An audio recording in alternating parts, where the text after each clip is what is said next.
Bismillahirrahmanirrahim. Assalamualaikum warahmatullahi wabarakatuh. Selamat pagi, mas-mas dan mbak-mbak kelas 11 IIS 2. Bagaimana kabarnya hari ini? Semoga kita selalu diberikan keselamatan dan kesehatan di saat pandemi seperti ini. Jangan lupa pakai masker, jaga jarak, dan rajin cuci tangan. Sebelumnya, Ibu jelaskan terlebih dahulu, kita akan mempelajari KD 3.3 dan 4.3. KD 3.3 yaitu mengidentifikasi informasi, permasalahan, argumentasi, pengetahuan, dan rekomendasi, teks eksplanasi yang didengar dan dibaca. KD 4.3 yaitu mengembangkan isi permasalahan, argumen, pengetahuan, dan rekomendasi teks eksplanasi secara lisan dan tulis. Tujuan pembelajarannya yaitu peserta didik dapat memahami informasi berupa pengetahuan dan urutan terjadinya dari yang didengar ataupun dibaca. Selanjutnya, menemukan makna tersirat dalam teks eksplanasi secara lisan atau tulisan. Jadi anak-anak, kita sekarang akan belajar tentang bab 2 yaitu teks eksplanasi.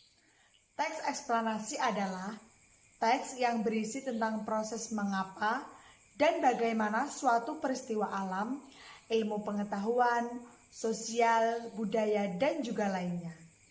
Sebuah peristiwa alam maupun sosial yang terjadi di sekitar kita selalu memiliki hubungan sebab, akibat, serta juga proses.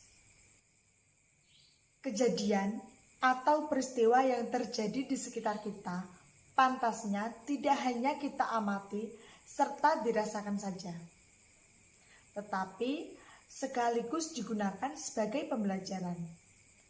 Mengapa kejadian itu bisa terjadi serta juga bagaimana bisa terjadi peristiwa atau kejadian seperti itu?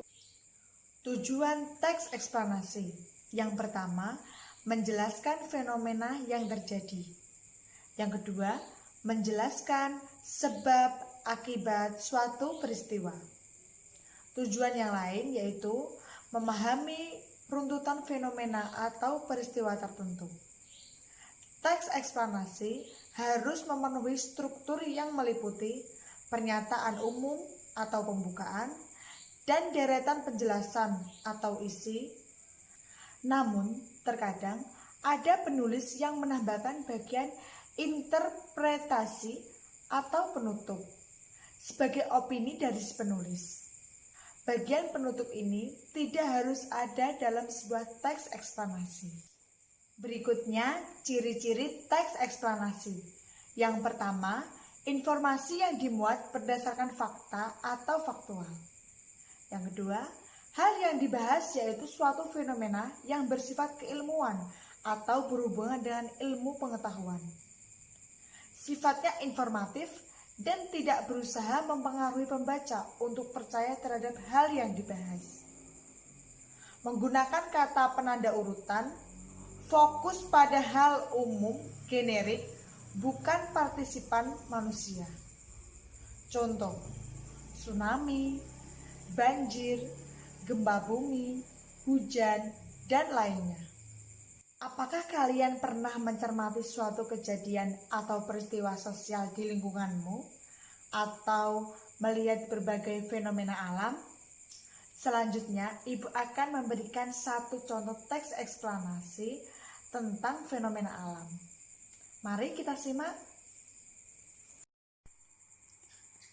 Sekarang kita akan menyimak teks eksplanasi tentang fenomena alam. Berjudul Banjir. Kota Jakarta senantiasa sudah menjadi langganan banjir tiap tahunnya. Banjir ialah keadaan di mana tanah tidak bisa meresap air dengan sempurna sehingga air yang terletak pada permukaan tanah jadi tergenang. Air yang tergenang bisa menenggelamkan benda-benda ataupun material yang letaknya lebih rendah. Pada tingkat besar, banjir bisa menenggelamkan rumah, apalagi memakan korban jiwa. Banjir di kota Jakarta jadi sesuatu perihal yang tidak heran lagi.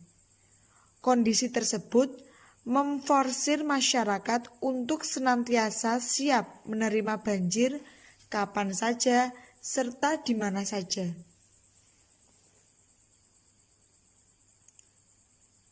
Penjelasan isi. Banjir di Jakarta, yang tepatnya kota padat jadwal, menimbulkan terhambatnya kegiatan masyarakat serta apabila terjalin dalam jangka waktu panjang hendak menimbulkan kerugian ekonomi dan memunculkan banyak penyakit serta parasit.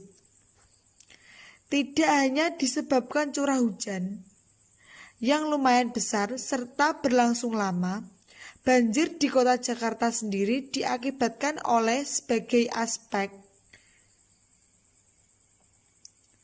yang sistem irigasi yang kurang baik serta saluran air yang tersumbat. Sistem irigasi yang kurang baik di sini bisa dipaparkan sebab tertutupnya permukaan tanah yang bisa meresap air.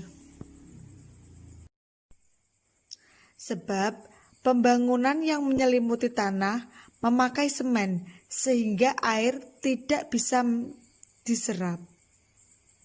Sebagian besar taman rumah masyarakat Jakarta ditutupi oleh semen ataupun paving block, sehingga kala terjalin hujan, air hendak mengalir ke tanah yang lebih rendah ataupun hendak tergenang begitu saja. Aspek awal pula didukung dengan aspek kedua, ialah saluran air yang tersumbat oleh sampah spesialnya. Sampah yang tidak dikelola dengan baik hendak berakhir pada pembuangan ataupun saluran air. Lama-kelamaan, sampah pada saluran ini hendak tertimbun serta kala terjalin hujan rimbun, air hujan yang sepatutnya melewati saluran tidak bisa mengalir sebab terhalang sampah. Ditambah lagi debit air hujan yang terus turun. Setelah itu hendak menimbulkan genangan yang terus menjadi besar serta terjadilah banjir. Sesungguhnya masih banyak aspek pemicu banjir yang lain. Tetapi dua aspek ini sangat dominan. Untuk mengatasi musibah langganan banjir yang terus terjalin di Jakarta, diperlukan rekonstruksi sistem irigasi dengan membiarkan tanah terbuka. Dibutuhkan pula pemahaman warga untuk tidak membangun taman rumah yang seluruhnya ditutupi oleh semen. Dan yang sangat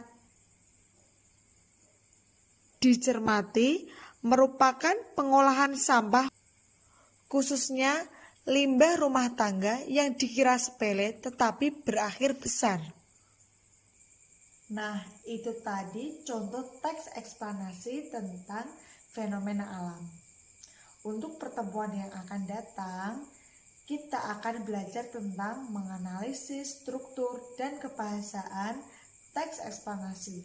Selain itu, kita akan belajar tentang memproduksi teks eksplanasi. Setelah menonton video ini, jangan lupa untuk mengerjakan soal yang akan Ibu share ya. Terima kasih. Wassalamualaikum warahmatullahi wabarakatuh. Dadah.